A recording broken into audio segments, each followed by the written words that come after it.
Assalamualaikum warahmatullahi wabarakatuh.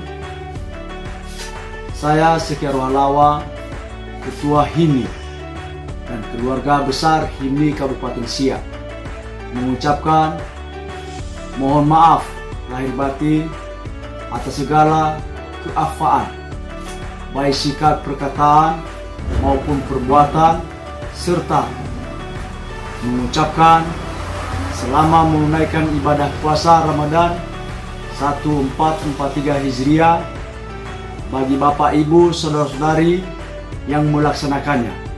Semoga diberi kesehatan dan kekuatan, kelancaran, kesuksesan dalam melaksanakan ibadah puasa tahun 2022 ini. Yahobu, Assalamualaikum warahmatullahi wabarakatuh.